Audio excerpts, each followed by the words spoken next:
வணக்கம். நடிகரவில் துணை முதலமைச்சர் உதயநிதி அவர்களுக்கு வந்த அதிர்ச்சி செய்தி. சட்டை கூட மாற்றாமல் பதிலிழுத்து ஓடிச் சென்று துணை முதலமைச்சர் உதயநிதி அவர்கள் செய்த செயல். அப்படி நடிகரவில் துணை முதலமைச்சர் உதயநிதி அவர்கள் எங்கு சென்றார் என்பது பற்றிய முழு விவரத்தை இப்ப நம்ம பார்க்கலாம். தமிழ்நாட்டின் துணை முதலமைச்சராக உதயநிதி அவர்கள் பொறுப்பேற்றதிலிருந்து சற்றும் ஓய்வில்லாமல் சுற்றுச்சூழன்று பணியாற்றி வருகிறார். குறிப்பாக முதலமைச்சர் மு க ஸ்டாலின் அவர்கள் இடத்திலிருந்து பெரும்பாலான பணிகளை தற்போது உதயநிதி அவர்கள் தான் கவனித்துக் கொள்கிறார். அந்த வகையில் முதலமைச்சர் மு க ஸ்டாலின் அவர்கள் இடத்திலிருந்து பல்வேறு வெளிமாவட்ட சுற்றுப்பயணங்களையும் தற்போது உதயநிதி அவர்கள் தான் மேற்கொண்டு வருகிறார். மேலும் முதலமைச்சர் மு க ஸ்டாலின் அவர்கள் போலவே மக்கள் மத்தியில் மிகவும் எளிமையாகவும் சகஜமாகவும் நடந்து கொண்டு மக்கள் அணுகும் எளிமையான தலைவராக செயல்பட்டு வருகிறார். அதேபோல் கட்சியினர் கட்சியின் மூத்த முன்னோடிகள் என அனைவரையும் மதித்து அவர்களுக்குரிய மரியாதை கொடுத்து செயல்பட்டு வருகிறார் துணை முதலமைச்சர் உதயநிதி அவர்கள். அந்த வகையில் நேற்று இரவு திடீரென துணை முதலமைச்சர் உதயநிதி அவர்கள் செய்த செயல் ஒன்று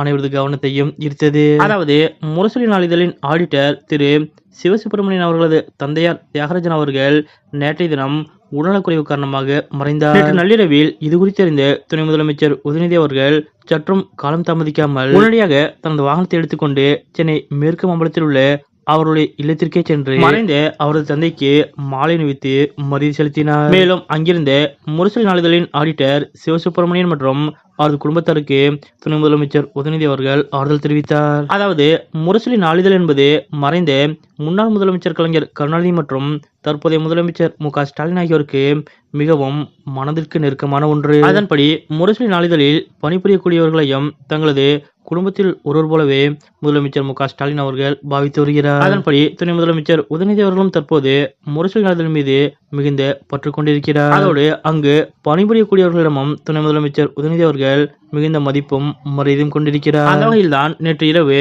முரசொலி நாளிதழின் ஆடிட்டர் திரு சிவசுப்பிரமணியன் அவர்களது தந்தையார் மறைவு செய்து அறிந்ததும் சற்றும் காலம் தாமதிக்காமல் உடனடியாக வாகனத்தை எடுத்துக்கொண்டு அவர்களது இல்லத்திற்கே சென்று துணை முதலமைச்சர் உதயநிதி அவர்கள் மரியாதை செலுத்தியிருக்கிறார். முன்னதாக முதலமைச்சர் மு க ஸ்டாலின் அவர்களும் இது குறித்திருந்து நேற்று இரவு சென்னை மேற்கு மாம்பலத்தில் உள்ள சிவசுப்பிரமணியன் அவர்களது இல்லத்திற்கே நேரில் சென்று அவரது தந்தைக்கு மரியாதை செலுத்தினார் என்பது குறிப்பிடத்தக்கது. எவ்வளவு பெரிய உயர் இடத்திற்கு உயரிய பதவிகளுக்கு சென்றாலும் எப்பொழுதும் பழசை மறக்காமல் அனைவருக்கும் உரிய மரியாதை கொடுப்பதோடு மட்டுமல்லாது அவர்களிடத்தில் பாசத்தையும் அன்பையும் செலுத்தி வரும் முதலமைச்சர் மு க ஸ்டாலின் மற்றும் துணை முதலமைச்சர் உதயநிதி அவர்களது இது போன்ற செயல் பற்றிய உங்களுடைய கருத்துக்கள் என்ன அப்படிங்கிறத மறக்காம கமெண்ட்ல குறிப்பிடுங்க.